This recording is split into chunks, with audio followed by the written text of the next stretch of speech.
저는 60대의 나이가 된 맏며느리입니다. 저희 애아빠는 3남매 중 제일 첫째 아들입니다.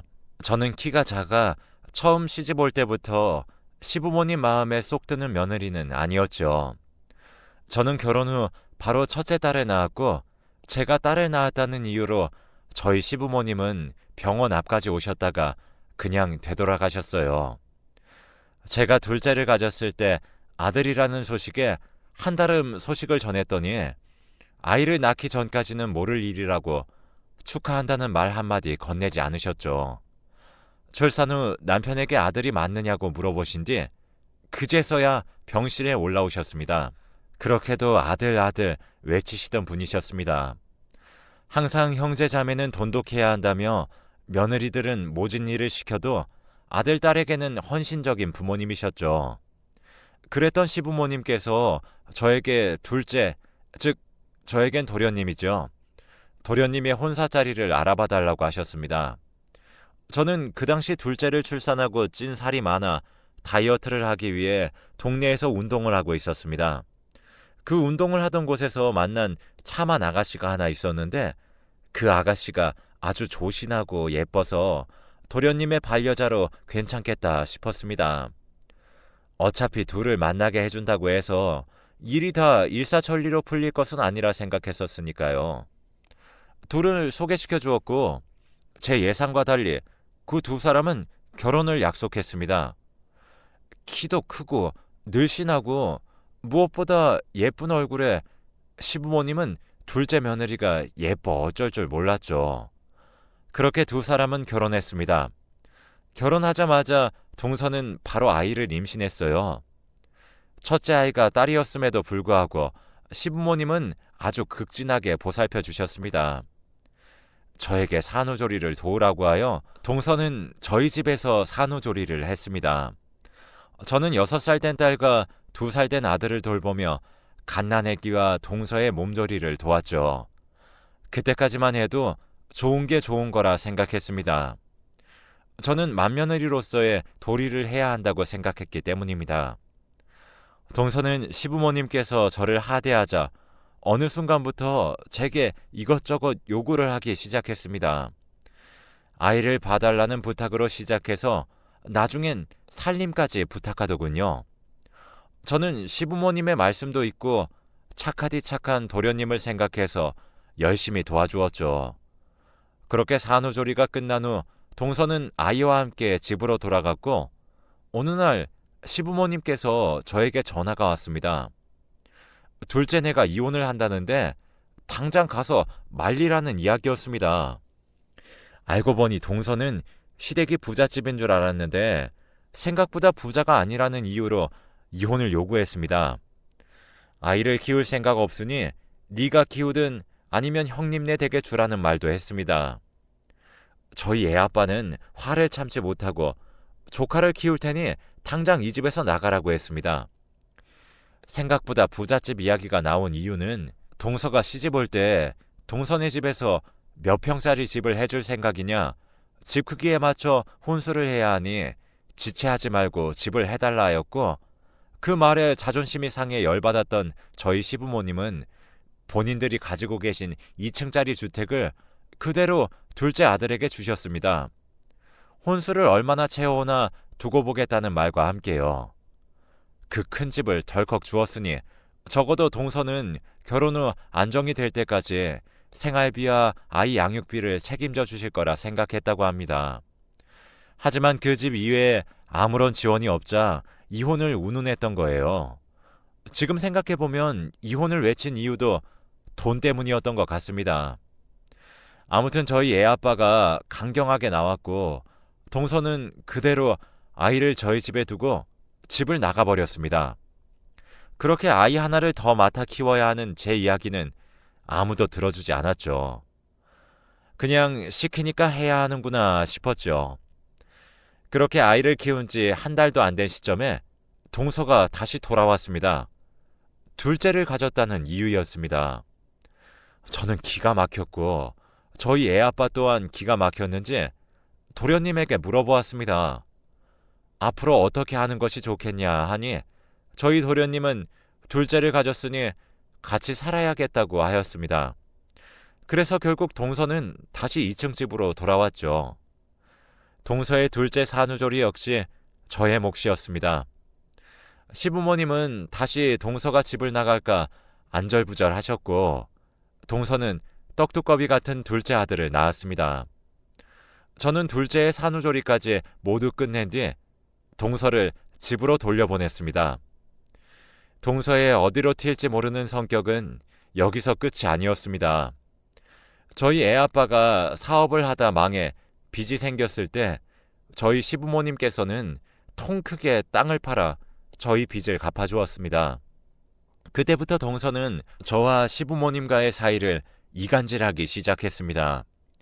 평생을 종교 없이 지내던 동서가 시부모님께서 다니는 교회를 다니기 시작했습니다. 교회에서 누구보다도 열심히 봉사하며 시부모님을 극진히 모시더랍니다. 그러더니 어느 날부터 제가 전화로 교회 나가는 것을 못마땅하게 생각한다고 연락을 했다며 거짓으로 시부모님께 이간질을 하기 시작한 것입니다. 저는 어릴 때부터 다니던 교회가 있었고 그곳에서 아이 아빠와 만났습니다. 그런 제가 동서가 교회를 다닌다고 못마땅하게 생각할 이유가 있겠습니까? 하지만 시부모님은 제가 다른 교회를 아이 아빠와 함께 나가는 걸 싫어하셨고 동서의 말을 곧이곧대로 믿으셨습니다. 동서는 교회에서 봉사하며 시부모님께 하소연을 매일 했다고 했습니다. 형님네는 빚도 갚아주셨는데 자기들도 사업을 시작하고 싶다고요. 사업 자금이 필요한데 본인들에게도 그만큼 도와주셨으면 한다고요. 하지만 저희 시부모님은 매우 짠돌이셨습니다. 그렇게 쉽게 큰 돈을 턱 내놓을 리 없었죠. 동서는 다시 한번 이혼을 하겠다는 강수를 두었습니다만 저희 시부모님은 묵묵부답이셨습니다. 이혼까지 했다가는 맨몸으로 쫓겨날 것 같으니 동서는 이혼에 대한 수를 접었습니다. 한동안 잠잠하기에 저는 마음을 놓고 시부모님께 더 잘하려 노력했죠. 저희 애아빠는 동서의 이간질 내용을 알게 된 후 시부모님께 큰 화를 냈고 그 뒤로 시부모님 댁에 발길을 끊었습니다. 하지만 저는 맏며느리로서의 도리를 하기 위해서 명절에도 주말에도 아이들을 데리고 시댁에 갔습니다. 적어도 큰아들이 찾아오진 않아도 큰 손주들을 보고 싶어 할 것 같아서였죠. 저의 진심이 통했는지 시부모님도 어느 날부터 저에게 잘해주시기 시작했어요.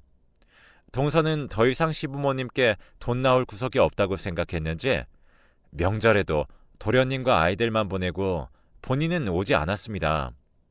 그래도 교회는 나간다고 하기에 무슨 꿍꿍이인지 궁금했죠. 그러던 어느 날 제가 우연히 밥을 먹으러 식당에 갔다가 동서를 마주쳤습니다. 동서는 절 모른 척 고개를 숙였지만 그 테이블에 웬 남자와 함께 선글라스를 쓴 채 밥을 먹고 있는 것을 보았습니다. 명절에 가끔 만날 때도 늘 무릎이 나온 추리닝만 입고 있는 것을 보았는데 정말 살림이 힘들어서 그런가 보다 했었는데 알고 보니 일부러 입고 나오는 거였더라고요. 밖에서는 누구보다 멋지게 하고 다니는 것을 보니 기분이 이상해졌습니다. 저는 그때 약간의 확신이 섰습니다. 지금 동서가 바람을 피고 있다는 확신이요. 그 뒤로 동서가 절 알게 모르게 피하고 다니는 것도 알아챘습니다. 저희 시어머니께서 교회 권사가 되셨고 기념하는 자리에 초대받아 갔는데 그 교회 성가대 자리에 같이 밥을 먹었던 내연남으로 추정되는 사람이 있더군요. 교회에서 만난 사람이라 교회는 빠지지 않고 가는구나 했습니다. 어찌나 가증스럽던지 원래도 정이 없었지만 더욱 정이 떨어지더군요. 어떻게 시부모님이 다니는 교회에서 불륜을 저지를 수 있습니까? 동서는 그 뒤에도 살살 제 눈치를 보았지만 저는 과감하게 불륜 사실을 터뜨릴 자신이 없었습니다. 당장 도련님은 어쩌고 뒷목 잡으실 시부모님은 어쩝니까? 게다가 그 두 사람을 소개시켜준 사람이 다름 아닌 저였기 때문에 평소에도 항상 마지막은 제 탓으로 돌아왔습니다. 차라리 도련님이 알아채고 강수를 두는 게 낫겠다 싶어서 저는 입을 꾹 다물었죠.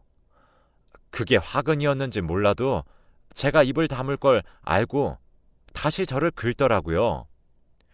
몇 년이 그렇게 지난 후 저희 시부모님께서 가지고 있던 땅을 전부 팔아 자식들에게 나눠주시겠다고 했습니다. 시부모님도 가진 거 다 정리하고 노후를 즐기며 살고 싶다 하셨거든요. 저희는 주시는 대로 받겠다고 했습니다. 시부모님은 가족들을 불러 모으고 큰아들네는 그동안 자식의 도리를 다했고 힘든 일, 어려운 일 있을 때마다 마다하지 않고 우리를 도왔다며 저희에게 재산의 50%를, 둘째네에게는 30%를, 막내에게는 20%를 주시겠다고 했습니다.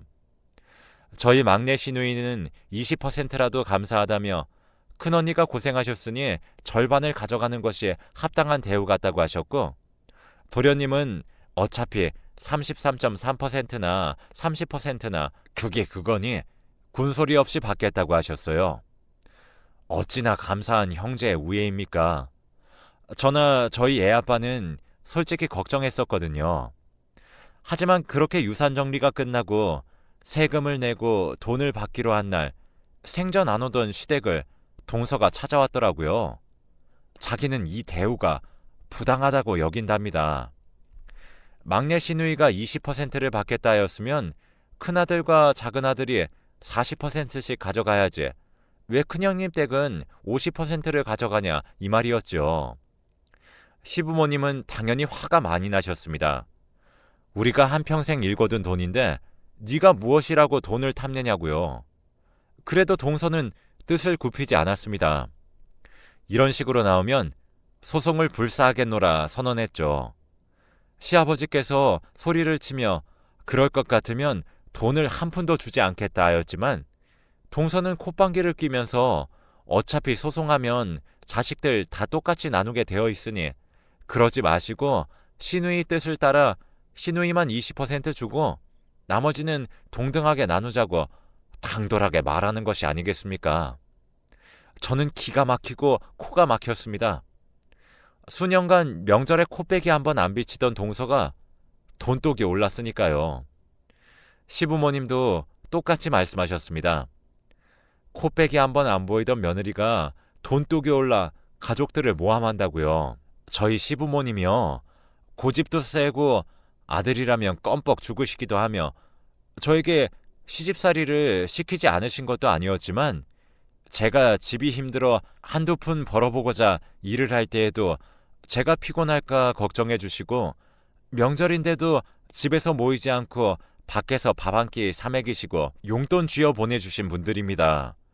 비록 처음 시작은 저를 탐탁지 않게 생각하셨을지라도 나중엔 사랑으로 보듬어 주셨죠. 저는 참을 수 없었습니다. 하지만 저희 가족들 모두 동서에게 화를 냈기에 저는 또다시 입을 다물었죠. 그러던 중 저희 시아버님께서 쓰러지셨습니다. 그리고 병원에 입원한 지 채 일주일이 되지 않은 시점에 돌아가셨어요. 유산으로 분쟁이 있던 중 쓰러지신 터라 마음이 더욱 쓰라렸죠. 저는 최선을 다해 장례식장을 지켰습니다. 저희 아들, 딸들도 함께 할아버지의 장례식장을 지켰죠. 동서는 코빼기도 보이지 않았습니다. 물론 작은 집 자식들도 보이지 않았습니다. 학생이라 바쁘다는 이유였죠. 둘째 날 본인의 지인들이 장례식장에 방문하자 같이 나타나서는 부조를 빼돌리는 것을 보았습니다. 그때서야 저는 며느리로서의 마지막 도리를 지키지 않는 모습을 보고 화가 머리끝까지 올라와 동서를 따로 불러냈습니다. 아무리 돈독이 올라도 어떻게 부조까지 손을 댈 수 있느냐 했더니 이 돈은 자기 몫이 맞다면서 형님도 돈독이 올라 유산의 반을 가져가는 것 아니냐 하더군요. 저는 혼자 남으신 시어머님을 모시고 살 생각이었습니다. 그 이야기를 들었는지 동서가 시어머님의 노후 자금까지 탐내냐고 소리치더라고요. 저는 제 의도가 그렇게 곡해되는 것이 너무나도 속상했습니다. 저도 지지 않고 소리를 질렀죠. 어디 시어머니 교회에 가서 봉사하는 척 바람이나 펴놓고 당당하냐고요. 시부모님과 저 사이에서 이간질을 그렇게 해놓고서도 아직도 돈독이 올라서 그러고 싶냐고 소리쳤습니다. 일부러 사람들 들으라고 소리친 건 아니었지만 담배를 피러 갔다 온 저희 애아빠와 도련님도 그 이야기를 들었더군요. 그런데 도련님이 집안 망신시키지 말고 가족들끼리 합의 본 사항이니 토달지 말라 하지 않았느냐, 동서에게 오히려 망신을 더 주더군요. 도련님도 아마 동서가 바람을 피고 있었던 사실을 알고 있었나 봅니다. 동서는 왜 자기한테만 다들 뭐라 하냐면서 그 자리에서 울었고, 몰랐으면 했던 시어머니까지 내 아들을 두고 바람을 폈냐면서 역정을 내셨습니다. 시어머님은 당장 이혼을 종용하며 너희 집에는 단 한 푼도 못 주겠다 했습니다.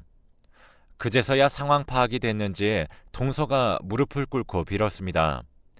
바람핀 건 훨씬 이전의 일이고 지금은 다 정리가 되어 있으며 애아빠에게도 사죄했고 지금은 다 풀었다면서 우리 가족의 문제니까 형님이 왈가왈부하지 말라고 하더군요. 제가 글쎄 시어머니 뵐 면목이 없을 정도였습니다.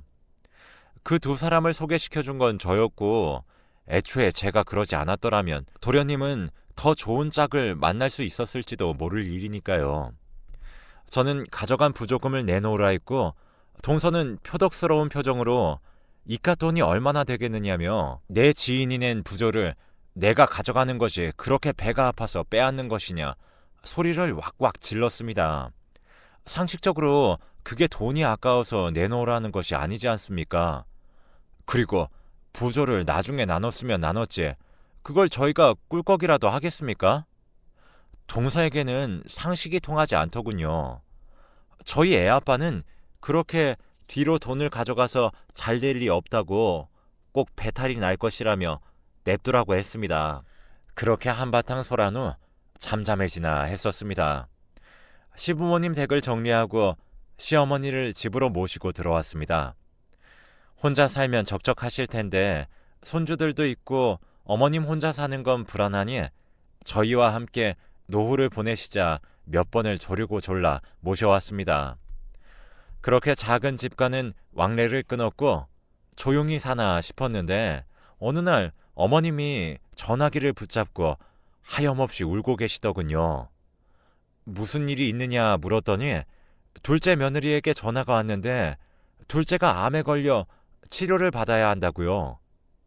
신도 무심하시지. 선하게 살았던 도련님이 암이라니 가슴이 아팠습니다. 항암 치료를 해야 해서 급하게 입원했으니 도련님께는 연락 말아달라고 어머님 속상하실까봐 말씀드리지 말라 했다면서 동서가 어머님께만 몰래 말씀드리니 알고 계시라고 전화가 왔다고 했습니다. 입원비며 치료비가 감당이 안 될 수준이니 돈 좀 보태달라고 하면서요. 도련님이 말하지 말고 손도 벌리지 말라고 했지만 액수가 너무 커서 힘들어서 이렇게 연락드린 거니까 모른 척 해달라고 하면서 말입니다. 저희 애아빠는 미리 받아간 유산은 어쩌고 돈을 달라고 하느냐 했지만 지금 아범이 많이 스트레스를 받았으니 연락은 말아달라며 1차 항암 끝나고 호전이 보이면 다시 연락드릴 테니 앞으로 연락은 저를 통해 해달라고 동서가 그랬습니다. 암이라는데 주위에서 난리를 치면 더 아플까봐 저희는 동서를 통해 연락했습니다.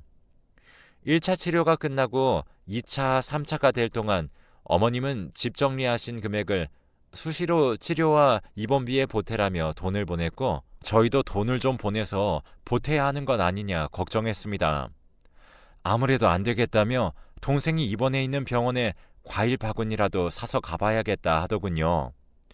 동서는 머리도 다 빠졌고 살도 심하게 내린 남편이 극도로 예민해서 누가 찾아오기만 해도 소리를 지른다며 제발 심신의 안정을 위해 참아달라고 했지만 애아빠는 이러다 어떻게 될지도 모르니 몰래 가서 얼굴이라도 슬쩍 보고 와야겠다고 고집을 꺾지 않았고 둘째네들 모르게 혼자 병원으로 찾아갔습니다. 오전에 동생을 만나러 병원에 갔던 남편은 밤늦게 술이 떡이 되어 돌아왔습니다. 저와 어머님은 걱정이 되어 도련님의 상태가 많이 좋지 않은가 싶어 차마 아무 말도 하지 못하고 발만 동동 굴렀죠. 다음날 콩나물 해장국을 끓여주었더니 해장을 시원하게 하고선 저와 어머님께 할 말이 있다며 불렀습니다. 애아빠의 입에서 나오는 말은 충격적이었습니다. 도련님은 암 환자가 아니며 병원에 입원을 한 적도 없었다는 말입니다. 유산 그 조금을 덜 받은 게 억울해서 도련님이 암에 걸렸다고 거짓말을 치고 그 돈을 받아 동서가 유흥에 썼던 것이었습니다. 전날 오전 병원으로 찾아간 남편이 아무리 찾아도 동생을 찾을 수 없어 원무실에 가 동생 이름 석자를 대었더니 그런 환자는 없다고 했답니다. 이를 수상하게 여긴 남편이 동생에게 연락을 했는데 연락을 받지 않아 동생의 회사에 전화를 걸어 물어보았고 도련님 핸드폰이 고장이 나서 전화가 먹통이라며 시간이 없어 수리도 못했다고 하더군요. 그런데 또 문자는 가능해서 그냥 쓰고 있다고 했답니다.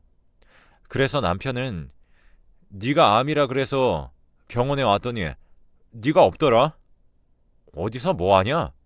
라고 했는데 도련님이 그게 무슨 소리냐면서 펄쩍 뛰더랍니다.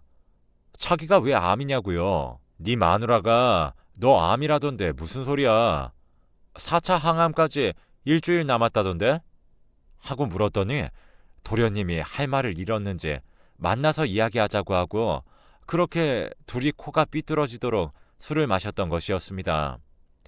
그 일로 시어머니는 도련님 댁에 바로 찾아갔고 동서의 머리채를 쥐어 뜯었습니다. 저는 말리는 척하면서 제대로 말리진 않았습니다. 아들의 생명을 가지고 그런 거짓말을 치다니 얼마나 괘씸합니까? 너 같은 며느리 필요 없으니 당장 짐 싸서 나가라고 하니 동서가 이제 더 볼 것도 없다면서 돈도 없으면서 자존심 세우지 말라고 어른에게 할 말 못할 말 다 뱉더니 짐 싸들고 나가더군요. 그 이후 합의 이혼을 하려고 했으나 동서가 재산 분할 소송을 걸어 결국 이혼 소송을 하게 되었습니다. 하지만 동서는 몰랐던 것 같습니다. 유사는 재산 분할 소송 대상이 아니라는 것을요. 결국 빈털터리로 쫓겨나 지금은 도련님께 잘못했다고 또다시 빌고 있는 것 같더군요. 도련님께 팽당한 후 친정에서도 애물단지처럼 지낸다고요. 그리고 법적 조치를 취함으로써 저희 가족 모두에게 거짓말을 쳐서 돈을 빼돌려서 이득을 취한 것 또한 사기로 판단이 되었습니다. 저는 인과응보라고 생각합니다. 그렇게 돈 욕심을 내다가 결국 돈으로 망한 거죠. 지금이라도 전 동서가 정신 차리고 남에게 피해주지 않고 살기를 바랍니다.